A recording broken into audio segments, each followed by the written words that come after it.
Welcome, everybody. Today's show is Ask Anything MCAS and Histamine. It's all about you guys. We noticed last week there were so many good questions in the comments, and we love how engaged this community is, but we don't always get to every question. And so we thought today would be a great opportunity to allow you guys to throw in there what you're wondering, all things MCAS and histamine related. And we do have a special announcement that we will talk about in today's show. I am joined by Cam Uchimara and Kimberley Quirk, both from MCAS360. And for those who don't know me, I am Jamie Fries-Miller. I'm also a health coach here at MCAS360, and we are so happy to have you guys today. While everyone is joining, feel free to drop in the comments where are you tuning in from. We love to hear, where are you from? Where are you in the world? Because this is a global community, and we love seeing where you are. And we don't know if you're there unless you actually comment something. So don't be shy. Don't be afraid to say hi. Yeah, Stephanie, hi. Aaron from Loveland, Ohio, Calgary, Alberta, Amanda, thank you guys for being here with us today. So feel free to start dropping in the comments your questions, and I will go over our quick disclaimers. So this presentation is for informational and educational purposes. It is not meant to treat, diagnose, cure, or prevent illness. So be sure to discuss any health recommendations with your healthcare provider and always use your discernment if something is right for you. Some of the links that we share during this presentation or on our website are affiliate links, which means MCAS360 may take a very small commission if you purchase through us. We only recommend products that we love and use personally or use in the MCAS360 clinic. Okay, so just some live Q&A reminders. I'm already seeing questions come in. So amazing. Thank you, guys. Please keep them on the topic of histamine and MCAS. Only submit your question once, so that allows us to be able to sort through the questions a little bit faster, because sometimes they come in pretty quickly. And we're not able to answer off-topic questions or in-depth personal health questions. So please, thank you for understanding. All right, so we are going to get into it today. Let's see. All right, and we have Zach behind the scenes, guys. So shout out to Zach for always dropping in links for you guys, and he's going to help us throw these questions up. But all right, first one. Stephanie is asking, how do you balance minerals when you are reacting to everything? I think that's a great question, Stephanie. Kim or Cam, who wants to take it? Either Kim, do you want to answer that one? Sure, I can start. Your personal experience with that. Yeah, our family's got a lot of personal experience with this. So a lot of times when minerals are, or when you're reacting to everything, adding just one small thing can kind of offset things. So starting really, really low and slow and focusing on, magnesium first, because it's used in like 400 different areas in your body, and they're all interconnected. So you want a little bit of magnesium, a little bit of sodium, a little bit of potassium, and it's really individual what each person is going to tolerate. But the key to doing it when you're really super sensitive like that is just like starting really low and slow. For our family, that was 1 drop of electrolytes in a quart of water, and all I could really tolerate at the time was 1 sip a day. And I had to work up very gradually on that. Now I take a whole bunch of them. It's not a problem. And the other thing on the flip side of that is find out what those triggers are that are keeping you reactive, that are causing that reactivity. A lot of times with our clinic, it's mold. So, pulling some of those things that are causing the reactivity off and then gradually getting your body accustomed to things will take you a long way. So Amanda is asking, sorry. I want to add to that. I just want to add to that. Just don't forget the nervous system piece too, which we talk about a lot. Just to kind of go in calm, and maybe it's now everything's so ramped up, you might not be able to onboard yet, right? So it might be more that you're in the calming down the reactivity phase before you're able to onboard. But yeah, going really low and slow, like Kim mentioned, is huge. Yeah, so I just wanted to ask some follow-up questions that people may be thinking. So you started with the trace minerals, like a whole array, or did you do one at a time? Yeah, so I actually started with the pH adjust because it was helpful in calming down some of that inflammation in my gut that I was experiencing at the time. And it was a very gentle, very low and slow place to start. The concentrates, I had to start even slower than the pH adjust because there's so much more in it. And again, I think people, when they think low and slow, tend to think like, oh, a quarter of a dose or a quarter of a capsule. No, we're talking like a drop in some, for some people. Not everybody has to go this low, but for some people who are very, very sensitive, you have to start with just a tiny sprinkle in water, or with food often helps as well. And then just like a little sip of that. And then just really paying attention to your body, because your body will tell you if you're going too fast and you need to slow down. Yeah. And then Amanda was asking what kind of magnesium, because there are so many. So I feel like this is a common question that people probably have, is if you're going to start with one of the minerals, and most people jump to magnesium probably. Which one would we recommend that people start with? I know one of the more sensitive ones or gentle ones. So it depends on what you're trying to do with the magnesium, right? If you're constipated, it's like a different answer than if you're looking for just an absorbable form of magnesium. So usually magmalate is probably the most gentle one you can go with, just plain magmalate. Definitely not mag citrate, because mag citrate is high histamine. But magmalate is probably the safest form of magnesium to start with in somebody who's very hypersensitive, and going like a sprinkle at a time, like Cam was describing. Yeah, we have a really great post on magnesium too on our blog that you can look up, and it talks about the different forms of magnesium. That's great. Okay, Amanda also had another question. How do you lower histamine during the night in a 6-year-old? Yeah, so that histamine dump is common in the middle of the night, but it's all the things during the day leading up to that dump at night. So we have to kind of think about also, if it's only happening in the bedroom, maybe there's mold in the bedroom. So that's one thing to examine. But then thinking back to all the things during the day. So kids are notoriously, their favorite foods are like the high histamine foods. I don't know. I have a 6-year-old too, Amanda, and he wants to eat like beef sticks, dried fruit, like all of it. So I totally get it. So I think, one of the things that we would want to look at is like, what are some of his individual triggers, because those are going to be so independent person to person, but some of the common things are food, stress, environmental triggers, possibly the mold. Kim and Cam, do you have anything to add? Yeah, so taking away the trigger is huge, like you just said, but there may be some things to kind of support, like some antihistamines or antihistamine type supplements to kind of lower that as well. But don't miss the trigger piece, because you don't want to try to medicate, right, or over treat. Depending on what you're giving them, to quiet down what the body's trying to tell you. Yeah, that's a really good point too, is like recognizing what their symptoms are, when are they happening. That can kind of help you pinpoint, is it a food reaction? Is it an environmental reaction? Like, for example, if my son goes outside, and it's hot, flush, like immediate flush. So just kind of recognizing your child's individual symptoms, what, like Kimberly said, what is the body telling you? And then working backwards from that, adding in the supports when possible. And that may take a little bit of, working with somebody one-on-one to understand what supports would be best for your child, because there's a good amount of mast cell supports out there, but not everyone tolerates every single one. Yeah. And the other question is like, is that happening every night, or is it just occasionally? Because that helps you sort out like, oh, maybe it might have been a food that they had that one time, versus if it's every night, is it the environment, right? Yeah. Okay. Leslie is asking, do you recommend not having plants in the home if mold is an issue? I do not have any plants in my house because of this. Yeah, because mold can grow in the soil, right? And even just common soil-based molds. But if we are mold sensitive, so it depends on your own sensitivity. I've opted for no plants, just because I was so mold sensitive.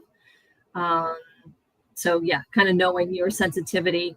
And if you are in a moldy environment and you have a plant and you're watering it, things could grow in there. So knowing that as well. All right. Karen is asking, do you recommend exploring root causes of histamine intolerance and MCAS for someone also battling OCD? Absolutely. Because a lot of what's signaling, right? Neurotransmitters, hormones, all that can be tied to the OCD as well, right? Yeah. Just like the histamine overload is just going to cause a lot of histamine is a neurotransmitter. It acts on our H4 receptors in our brain. It's going to throw off our brain chemistry and kind of change that. So I would absolutely look at that because it's probably all related. Yeah, I would say for my teens, this is actually something that we've dealt with. And I can say 100% that when our histamine loads are higher, the OCD goes way up and the ADD and all of those things that kind of pile into that same bucket. So getting those histamine loads lower and the MCAS, the mast cells stabilized, goes a long way to helping with a lot of what we could typically consider mental health issues, but there's biochemical reasons behind those. Absolutely. And I've seen it in clients too, where they've complained about a kid, one of their kids had their ADD and the mold made it a lot worse. And then when they were out of it, it was still there, right? Because there might have been some wiring piece, right? But it was much more manageable, needing less, meds and things like that from docs to treat it. So, All right. Lori is asking, could the root of my itchy skin, food intolerances, histamine issues be stemming from my gut? I seem to be reacting to more and more foods as well. So yeah, the gut is definitely a piece of it, right? But would not miss on checking your environment for mold. The reason being, I kind of liken it to like if we were a fish in an aquarium, what's inside that fish? Is whatever's in the water. Same with us being in air. Whatever is in our air is inside of us. It lands on our clothes. It lands on our food. We're ingesting it. And that's where your immune system is. And it can be kind of letting us know there's an issue. And then, you can have colonization from that mold in that gut. And that's kind of a lot of times where that reactivity is, coming from.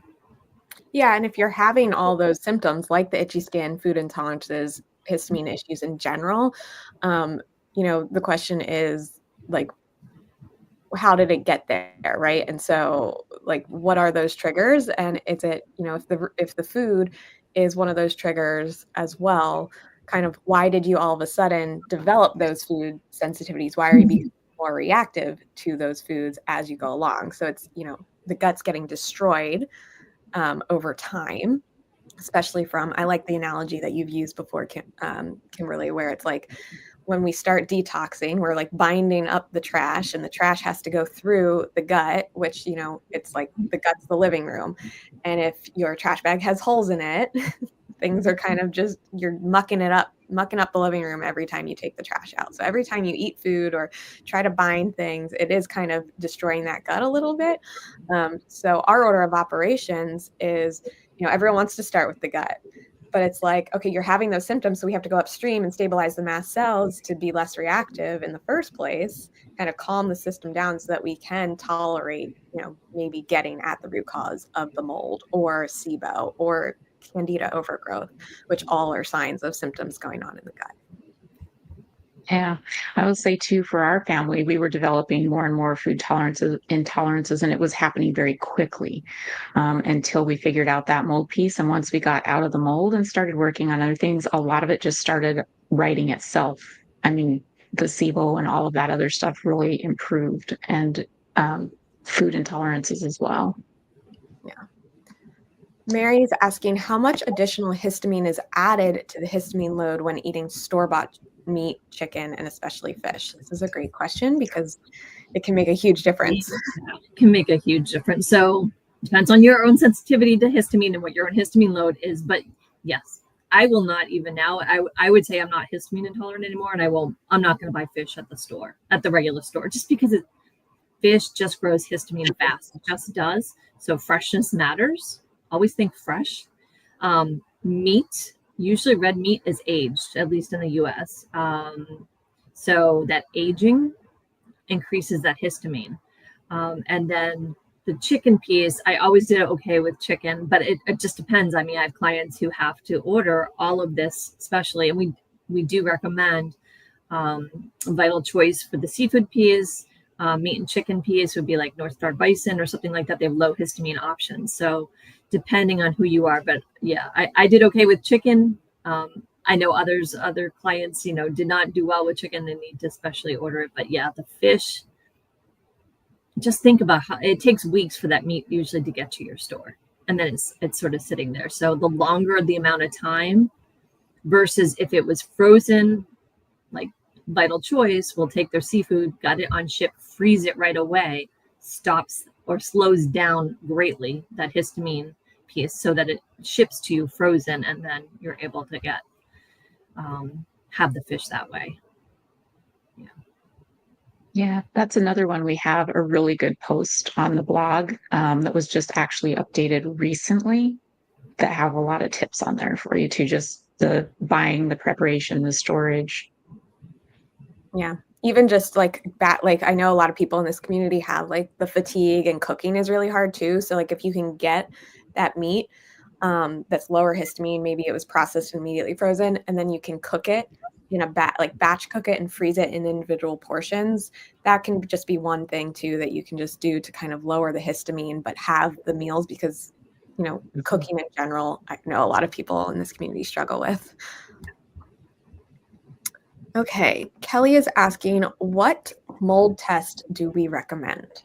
So for in the body, for mold tests, the one we recommend, if you're going to only do one, is the real-time labs urine mycotoxin test, provoked at the level that you can handle. I think the typical recommendation is to use glutathione. That would be only for somebody who's robust and to go super slow. Usually, most of the time, we're recommending people taking like a warm bath for the 2 to 3 nights before, maybe a little self-lymphatic massage and things like that, just to do gentle provocation.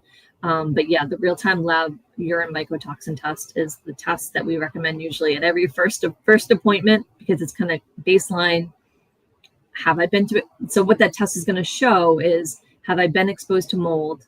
And that could be past or it could be present. We don't know if it's present. And then that next step is testing your house, right? Or your work or your car, depending on, and getting really curious about, could this be, and doing a visual, but then you can test those areas as well. And the way that we would test that, recommend to open our eyes to sort of check that out, would be like an ERMI test. Mm-hmm. Okay. Julianne is going to the endocrinologist for the first time to explore hormone-related issues. Any valuable testing related to MCAS? Yeah, so there is a hormone MCAS component. Hormonal fluctuations can really be a trigger for a lot of people, especially in that perimenopause, menopause stage of life, or right post-pregnancy. I personally went into a huge flare right after my son was born. And so there is that hormonal component. But Kimberly or Cam, do you have anything to add to this to kind of help her speak to the endocrinologist? I don't know if they're the best person to. Yeah, I mean, I think it's great to get the complete hormone panel done, right? And to kind of look at, to do a full thyroid panel, you kind of want to look at like TSH. A lot of them will only look at TSH. You want to look beyond just TSH, because that's maybe T4. Right, maybe T4. So an ideal thyroid panel would be like your TSH. You do want to test that. The total T4, total T3, your free T4, your free T3, sometimes the reverse T3. And if you've never had them tested, testing your thyroid antibodies, and there's 2 to 3 different kinds of them. So yeah, just doing a full. So I would recommend checking the thyroid, because sometimes that support alone, we shouldn't be pushing the thyroid, but it might need support, right? Thyroid is very downstream from all of this, and it's very sensitive to toxicity. And I think it was a big part of me developing Hashimoto's. So I think, and I see, as I reduce the toxicity, my thyroid also responded to that and was able to drop my what my thyroid hormone was by at least 50% from what it was when I was in mold. So that was huge for me. So the thyroid, and if you're having other issues, other things to think about is cortisol. Sometimes they'll test cortisol and such, but I prefer, they're usually testing blood cortisol one time, and I prefer to look at it as over a 24-hour period, because cortisol kind of has a flow, an ebb and flow throughout the day, as all hormones do. So looking at that, and then beyond that, probably wouldn't test much more. I mean, you could test baseline sex hormones with an endocrinologist perhaps, but yeah, really looking at that thyroid might be good, because you might need that thyroid replacement hormone support. Yeah, and I'll just reiterate the like you mentioned, the Hashimoto's piece, and getting the thyroid antibodies tested. Like a great endocrinologist would be open to doing that. So that's kind of testing the waters with them. Like, are they even open to exploring that? Because Hashimoto's is an autoimmune condition of the thyroid, not really necessarily a thyroid problem, but more an immune system problem, which often indicates like, okay, what's the trigger of the immune system going haywire? And, in our clinic, the number one root trigger is the mold piece. And so finding the mold, and if you can remove the mold, then it frees up that immune system to be able to operate more optimally. Okay, Robert. Oops, sorry, guys. Where'd it go? Having fun over here, pushing buttons. All right. Robert is asking, how do you convince doctors that MCAS is not a delusional parasitosis? Yeah, sorry, Robert, that they're thinking that. MCAS has its own diagnosis code. It's not denied by conventional doctors. It's just not new, so a lot of them weren't treated, weren't educated on it. Yeah. So, I think it would be finding a new doctor who maybe is more open to discussing that a little bit better, because sometimes we do need that support on the prescription side and things like that.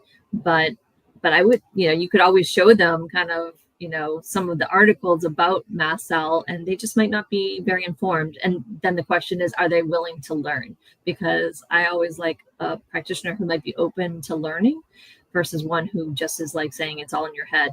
And generally, if they're saying that, maybe they're not the best practitioner, right, for you. Yeah, if they're not really understanding and getting that. Okay, Stephanie's asking, if you know you're low potassium and low calcium, would you start with just one over the other? So, depending on your personal sensitivity level, you may have to start with one. I think you're asking like which one. Again, this is personal. Yeah, it is really personal, right? So it depends on what symptoms are coming up, right? Are you having leg cramps and things like that? Maybe we would lean more to saying potassium. Calcium is a good balance for magnesium. So it just depends on your individual issues. You could certainly start one at a time. Potassium makes a lot of sense for some people, and people who have like more of an oxalate issue, the calcium can make a huge difference. So it just kind of depends on your situation. Yeah, and to follow up that, Stephanie's asking, would you recommend dosing full dose or low dose when trialing antihistamines?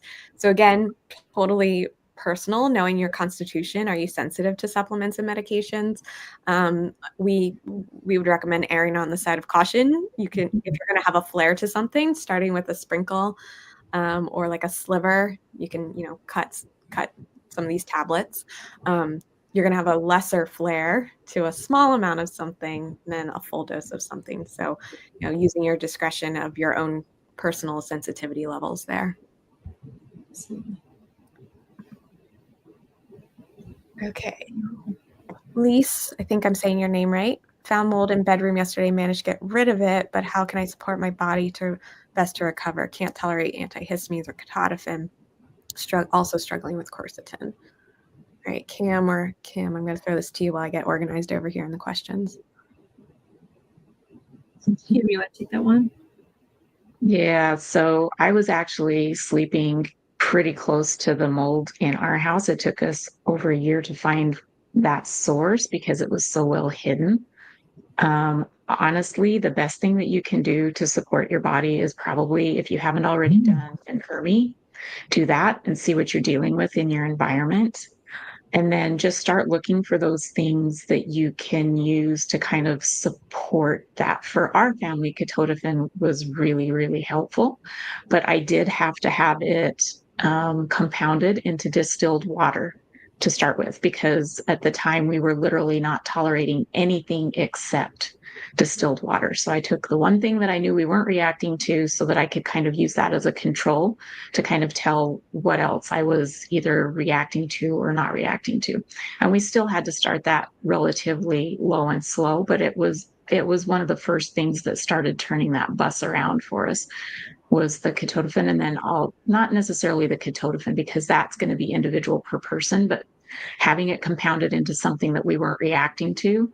And then also starting to really look at that environmental piece and start removing some of that was huge, huge for us. I can't really emphasize how big that was for us. And then finding somebody who will listen to you and will explore some more things. I was really fortunate that I had a few doctors who knew literally nothing about MCAS. I was teaching them as I was going, but they were always open to, when I brought that information to them, to trying things out, to hearing what I had to say. And they were really the ones that helped me start on that path. Yeah, I think the air cleanup piece is going to be huge. Like if it's in your bedroom, could you stay in another bedroom? Like, is there another bedroom you could stay in, or another room you could stay in short term, right? How can you clean up the air quality depending on where you live? And if it's moldy outside, could you open windows and get fresh air? Could you contain what you know is moldy? Sometimes we're not able to do full remediation right away. So maybe it's containing and cleaning up the air quality with like using like an air doctor and things like, just so, all the things that you can do to improve the air quality for now as you're working on the longer term solution, for sure. Okay, Maria is asking, do you still eat low histamine and live in avoidance with many environmental things and products? I don't know if she's asking one of us in particular. We're all in different places. Yeah. So personally, I have been able to add some higher histamine foods back in, but I did a strict low histamine diet for about 6 weeks where I froze all my leftovers. I didn't eat ground meat. I, immediately, like I cooked, like I didn't defrost the meat in the refrigerator. I cooked it from frozen, like all the things. And I noticed like my low grade headaches that I was having every day went away just from like the environmental piece, or just from the diet piece alone. Then adding on the mast cell supports, right? And so now that I know which tools work for me, if I want to eat something higher histamine, I may take an extra DAO. So I've been able to add those things in, but like it's all about understanding your personal histamine bucket and what your tolerance is and your load is and like what tips it over. And so for me now, trying to use the tools that I have, but if I get that histamine dump between 2 and 4 a.m., I just know that I overdid it. So the next day, I'll just do things like rest, up my nervous system supports. And so a lot of this process is really learning about your individual tolerance and what your individual triggers are, so that you can feel empowered to kind of take those next steps and bring the things that bring joy back into your life. But I will say from an environmental trigger standpoint, I have air doctors running all the time. I'm filtering my water. I don't use any conventional cleaning or personal care products. I almost never wear makeup anymore. Like things like that, I will continue to do just because I don't want to put those toxins in my body, and I want to just support my body's ability to detox as best as possible. So. And Maria, I will offer you the support that like I was histamine queen, like covered in hives, really had to watch it. And I'm able to eat sauerkraut now. So to me, like I feel like the histamine intolerance piece is not there for me anymore. Could it come back at some point? Absolutely. I think if I was exposed to mold again, my body would do the same thing. So the only thing I feel like I avoid is like living full time in mold. I can go on vacation and there can be some mold there. And I might have a few things I need to support myself with after, but overall, I don't eat a low histamine diet anymore, which is a huge change for me. So I want to offer that. Yeah, I feel like you share too. What was that? Yeah. I was going to say, I feel like Cam should share her experience as well. Yeah. So our family, again, when we started this journey, we were literally reacting to everything except for distilled water. And I can tell you, right now, our histamine bucket is a lot bigger and has a lot more capacity than it did at that point. So even as you're healing along the way, there's improvement. And it's a lot easier, to tell like what the histamine problems are versus what the salicylate problems are versus what the oxalate problems are, those kinds of things. And if I take a hit from mold or something like that, we recover a lot quicker too. So it gradually gets better along the way. It's not like you're reacting all the time and then all of a sudden you're not. It's a gradual improvement and things just do get better along the way. I would agree with that assessment even on my journey, right? Like it wasn't, I mean, sauerkraut was pretty new to me recently, but it was also me getting brave enough to try it again, right? Yeah. My husband also likes to remind me that sometimes we take like a step forward and then 2 steps back. And that's also part of the journey. He always is like, think about where you were, 3 years ago. And I'm like, oh, yeah, okay. Yes. Sometimes external reinforcement. All right. Nancy is asking, how can I tell if I have MCAS or histamine reactions? I think this is a great question. And we do have a blog on histamine intolerance versus MCAS, but I'm going to throw it over to Cam and Kim to kind of give you like a quick overview. So how do I explain this quickly? So usually mast cell you're starting to lose tolerance more than and to everything, versus a histamine reaction is more, you can more tie it to, okay, something I ate or something I did, and I have a big reaction. Mast, and they're related, right? So you can have both. I had both. And if you have high histamine, it causes the mast cells to release more histamine, which just fills your bucket more and more. So it's kind of circular. So it depends on the size of the reactions, but looking back, sometimes it's looking back and it's like, oh yeah, I've kind of always been a little bit environmentally sensitive, or always kind of like reacted around, hormonal change periods in my life. It was like, okay, that's more mast cell than histamine. Histamine tends to be more gut related, and mast cell is more the whole body. Yeah, and the MCAS reactions, mast cell reactions, they can be anywhere from immediate to 72 hours later. And the histamine reactions tends to be, within 20 to 30 minutes of eating something that's really high histamine. If you're reacting, right away to that type of thing. Or like Kimberly and Jamie were mentioning earlier with the histamine dumping, they come at night as an accumulation throughout the day. But generally speaking, if it's an immediate reaction, it's probably mast cells, because it takes histamine a little while to get into your body.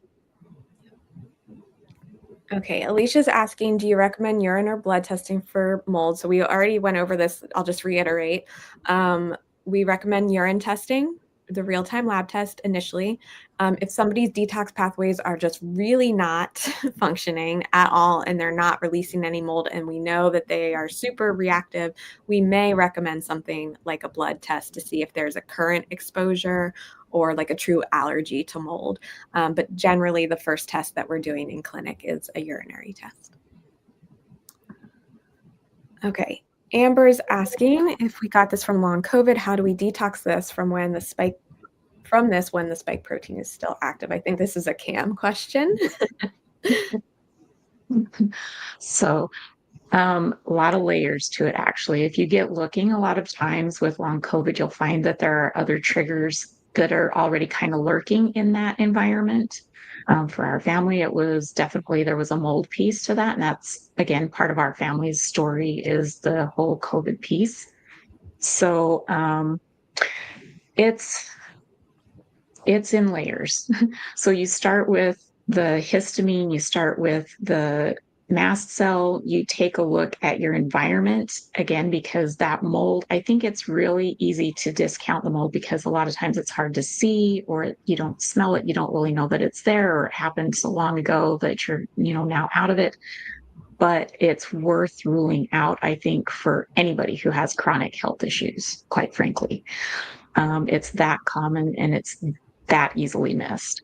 So starting with that mycotoxin test might be a good place to start. Starting with an URMI and checking your environment might be a good place to start. And then really looking at those things. And then specifically for spike protein, there's a gamut of things that could potentially be helpful. And that's really going to depend on the individual person and the individual person's case, things like NAC, nicotine, a few other things out there that people have found are helpful. And I'll also reiterate that, like, kind of in our order of operations, those ongoing viral infections that people often are unable to clear, like Lyme disease or other co-infections, they often are done in stage 3 after we've done a gentle mold detox and supported the mast cells, because what we know, what's pretty well proven with long haulers is most people who experience long haulers had other comorbidities. So whether or not those comorbidities were known beforehand is kind of the question, or it's kind of like, what's going on in the immune system to be unable to clear the virus? Why is the immune system so bogged down? And like I said, in this clinic, it's usually mold. So we're not to, keep saying it, but there's a reason we keep saying it. All right. Kay is asking, I'm thinking she's saying, any idea why Carnivore made my histamine issues out of control? I now react to everything and can't fix it. So Kimberly, I'm going to throw this one to you. Yeah. So there's a couple of things I'm thinking about. One can be, was the meat low histamine? Are you digesting the meat well? Because the histamine will build up if it's sitting there and you're not eliminating, and that's just sitting there festering and growing. Right. Gross to talk about, but yeah, if things aren't moving through well, that can grow that histamine piece. The other thing that can be happening is if you suddenly went carnivore and you all of a sudden get really sick, like a few weeks later or even a few months later, I've seen it happen. Sometimes there can be an oxalate dump. So it can be some of that, and the oxalates dumping. So know that when they dump, they're crystals and they're sharp like glass, and those can set off like a histamine and mast cell response when they're dumping and really stress the body out. So I have seen that too, where people may have realized they're reactive to a lot of plant-based foods, so they went carnivore, but going carnivore first will allow the body then to release a lot of oxalates. And sometimes it's a matter of an oxalate dump, and they end up sicker than they were before. But it really is dependent on kind of what's going on. Kay is asking, heat and cold intolerances are no better 5 years later. So I'm guessing that this is a personal thing that she is saying, that she's been cold and heat intolerant for 5 years. Do we have any suggestions for her or things to think about? Yeah, I mean, backing that up to see, like, have you done the steps? Like, have you looked at the mold piece? Have you done the nervous system work? Those are the two big things. The intolerances sometimes can be, it's hard to know if it's like, is it mast cell driven, right? Because those things can be triggers for mast cells. So are stabilizing those mast cells, but also checking for the triggers in the environment that are making those mast cells staying reactive. The nervous system piece is an important part, because that can, even if we're out of mold, can have some intolerances just because the nervous system is still wound up. So it's important to do that and sort of build our level of tolerance. Yeah, I also look at this one from like a biological standpoint of how humans evolved, and seeing that drastic temperature change as a real physical stressor. Like, humans are not meant to, they didn't evolve to go into an air-conditioned building when it's 90% humidity outside. And so I personally have experienced this. So I like to mediate kind of the drastic change by always having a sweater with me. If I know I'm going to be running errands and the grocery store is going to be really cold, I might bring a jacket. Or if you want to do yard work and you don't, doing it when it's cooler in the morning, or carrying like a wet washcloth around on your neck to keep you cool, carrying an ice pack to gently, cool yourself down. So kind of thinking about how can you support your body, even though you're still experiencing that intolerance. Yes, we want to calm the mast cells down to initially, reduce the mast cell reaction, but at the same time, what can you be doing to support yourself to have your body feel it less of a stressor? And I completely relate. I'm sorry. I'm sorry. Go ahead. I was going to say, Kay, I just can completely relate to it because I was the same way. I'd walk in, like if it's hot summer, walk into a grocery store and I would pass out because of the change. So I understand that intolerance, but yeah, look at what's behind that might be destabilizing those mast cells and making them sort of more sensitive, making you intolerant there. Yeah, ice has been especially helpful for our family. We have little belts, or we'll get things that are cold that we can drape around our necks and stuff like that for when we're going to be in the car or outside, things like that. And the other thing that you might want to take a look at too would be potentially thyroid and blood sugar issues. Okay. If a person thinks their histamine bucket is overflowing due to environmental toxins, water damage, and mold, is it imperative to stay away from higher dietary histamines? Jalapenos, peppers, are they interrelated? Yeah, so we only have one histamine. We only have one body and its ability to break down histamine. So if our bucket's already full and overflowing from the environmental piece, the dietary piece can 100% add to that load, and it's one great way that you can kind of help support your body in lowering that. Anything to add there, Cam? No, I agree. It's just like that one bucket, and yeah, if you're having symptoms because it's overflowing because of environmental toxins, you're not going to want to throw in there anything high histamine, just because it's going to even overflow more. You'll have more symptoms. Yeah. All right. Louise is asking about shadows on a lung X-ray. I'm not sure about this one, Kim. Yeah, that's something to talk to a doctor about. I mean, there's always the possibility of having aspergillosis, which is a mold lung infection. So I would see a doctor about that to talk more about that, whether, because they should be able to test you for aspergillosis. That's like a known medical cause of mold. And that's where I would start with that. Christina's asking, why would I still feel bad after 2 years of doing all the things? My main thing is I wake up feeling horrible, dehydrated, daily waking up. Neuropathy in feet, only when I wake, feel like I have zero blood flow to the brain. Yeah. So this is more personalized. Probably going to not be able to answer this without knowing more about your individual case, Christina. Yeah, I mean, we always go back to the two big things: the nervous system piece, which just sounds like if you're doing all the things, I'm assuming you're meaning nervous system piece. Did you do the mold piece? And then completely, right? I'll tell you my own mold journey. Within 1 year, I had three different exposures, like in my own house. Like had a. And just as soon as I thought I was done, more showed up, right? Oh, she's saying yes, mold, and she moved out. So you moved out. Did you do the nervous system piece, and have you done the detox piece? Or if you're not at the detox part, you might need to do the mast cell stabilization piece to do the detox piece. And how much did you bring with you when you moved? That's true too. Like the biggest things that I see people get stuck with is mattress, couches, rugs, and couches, because the mold will follow you. The spores and the mycotoxins, what we react to, are in those things. So making sure. And also like the whole idea of sinus colonization and bringing the moldy building with you internally as well. So yeah, if the body still has the mold in it, we may not be healing. Mm-hmm. Dee Dee is asking, if you aren't living in mold, don't have Lyme, is childhood trauma, fight or flight the most likely underlying cause? And if so, what is done for that? I'm not tolerating almost anything, emancipated and scared. Yeah, so Dee Dee, this is nervous system piece. The trauma can absolutely be a trigger. Just for next steps, we do have a nervous system reboot course I would highly recommend if you haven't done anything, but looking at how do you get out of that fight or flight is really, really important.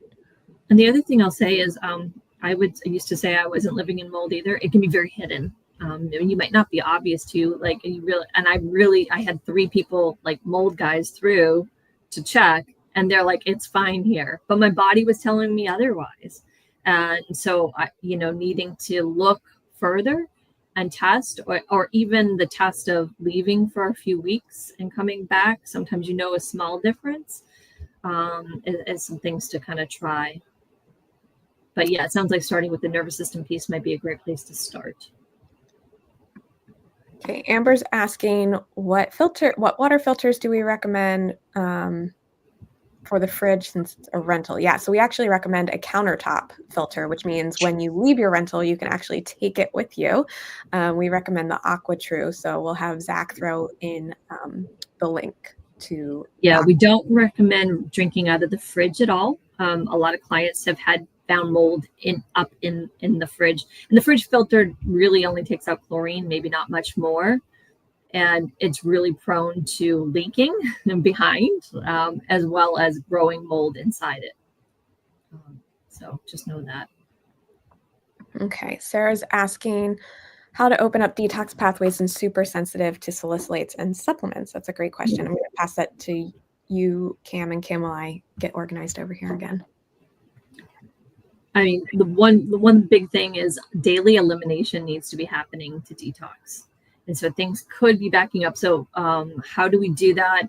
Usually we're doing that with something like a magnesium oxide, starting really slow with a sprinkle like Cam was describing before, and kind of going from there and making sure that elimination is happening, good hydration and things like that.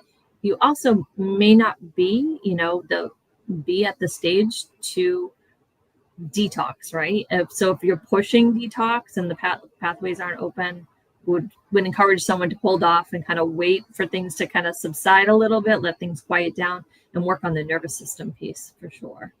But yeah, working on elimination, which is your stage 3 detox, is like one of the most important things and common for it to slow down. Yeah, that hydration piece is super important. And then just gradually adding some of those minerals in as you tolerate them can be super helpful for all of that, because they're needed for pretty much everything that your body does. And if you're running on low, it's pulling from other places. Yeah, and she's talking about the salicylate piece, like the mag oxide won't have salicylates in it. So we have lots of options and protocols that are not salicylate. So I would stay away from a lot of the herbs and things like that, just to not push that further.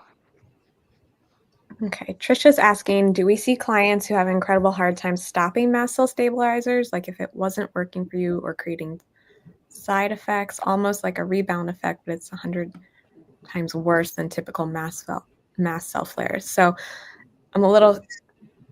So it sounds like the mast cells are destabilizing when she's going off stabilizers. Right. Yeah. My guess, and depending on what she's taking, right? So, I mean, yeah, it sounds like they're getting destabilized when you come off of it. So I would recommend staying on for now and working on the environmental component and the nervous system component to kind of quiet things down before you come off. We have people stay on whatever stabilizers are working for them.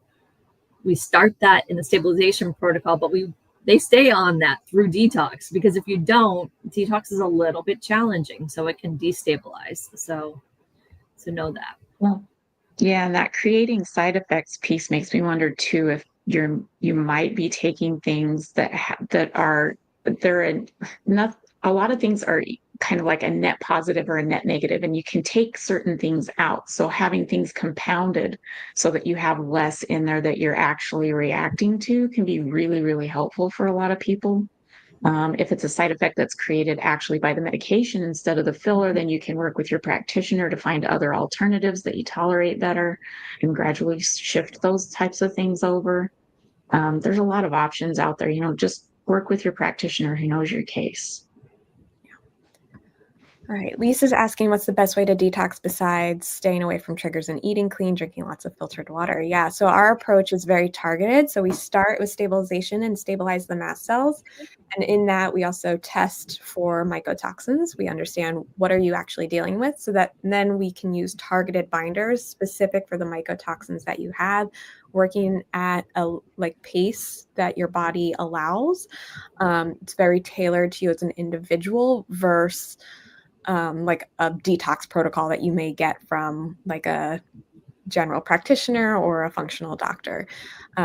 So kind of understanding what your individual case is and what tools to use, and where you are in the journey. So not just jumping into detox before those detox pathways are open. Kim, do you have anything to add there? No, I think that was pretty spot on. All right. What is the nervous system piece? So we've said that, but we haven't really, I'm glad someone asked. We haven't really talked about it today. So the nervous system piece. So you have your immune system and your nervous system talk to each other constantly. And I don't think people always realize that. So something that the immune system notices, it might let the nervous system notice the nervous system. So it's important to work on the nervous system. So the nervous system is made up of, your vagal nerve, your limbic system, and working on that and doing, kind of seeing where you are and ways to kind of calm down if you have a lot of reactivity. So it's calming away from that sympathetic mode and more into parasympathetic, which is your rest and digest mode. You want to get out of the fight or flight mode, because your body doesn't detox well when you're in sympathetic mode, which is like the fight or flight mode. It doesn't detox well. It doesn't digest well. You don't sleep well. Like there's probably like 10 things we could list off.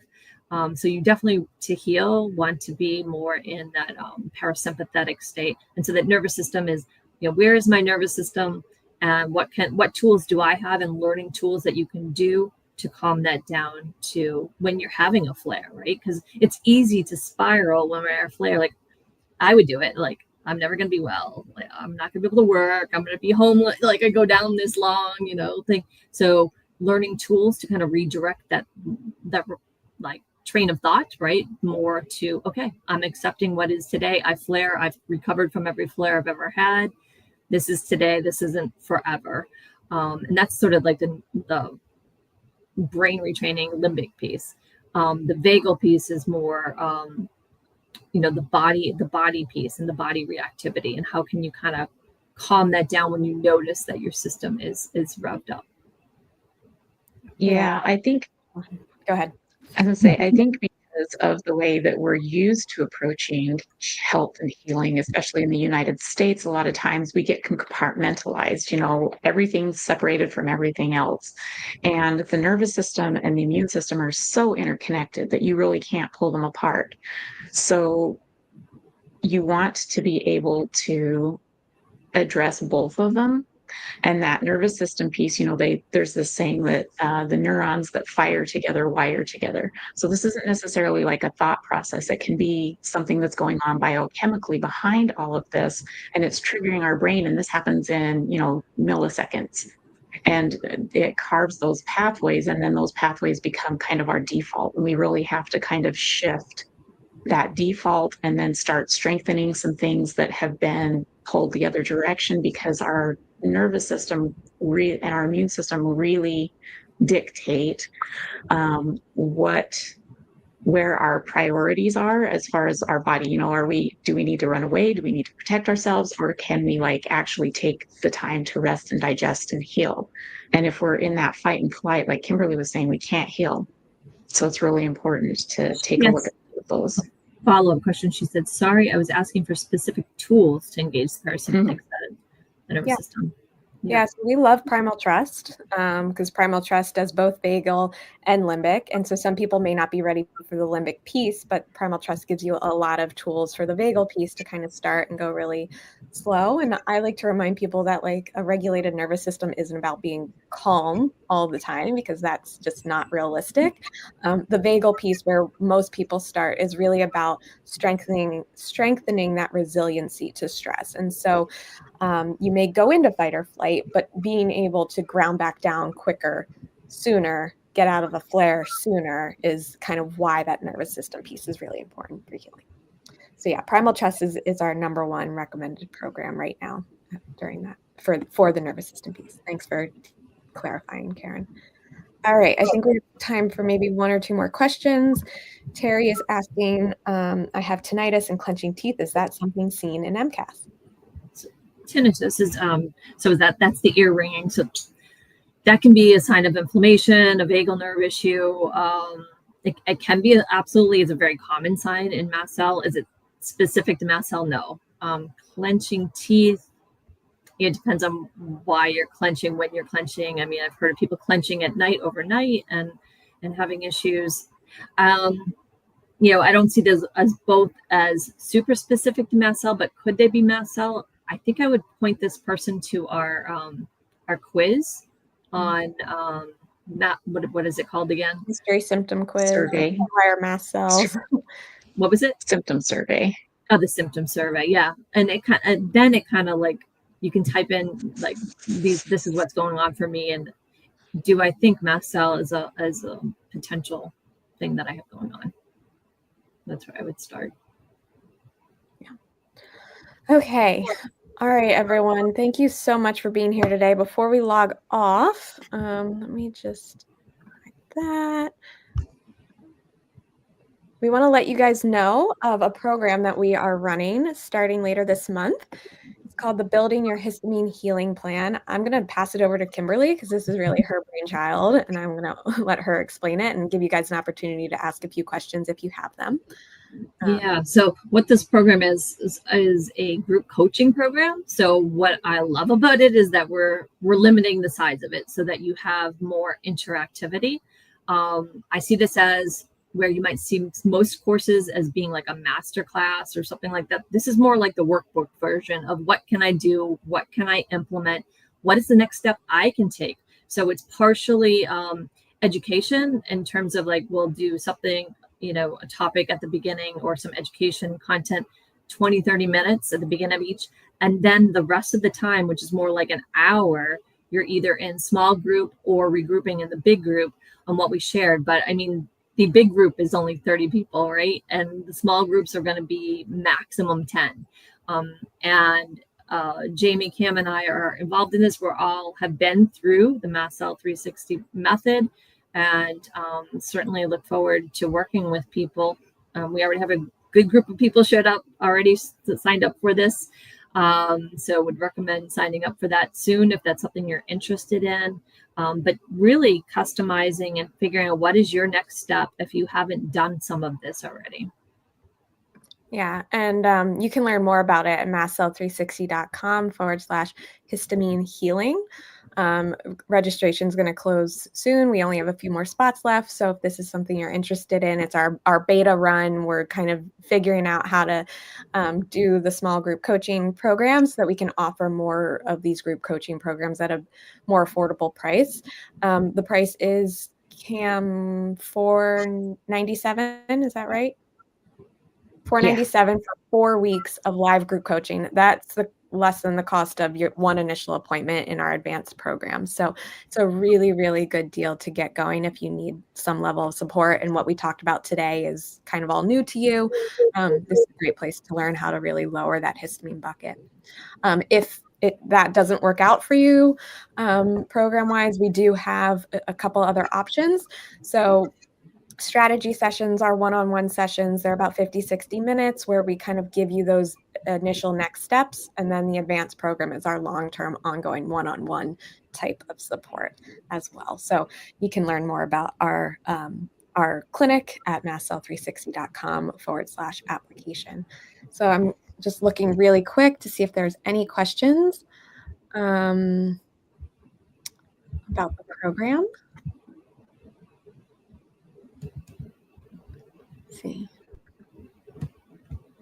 I'm not seeing anything come in.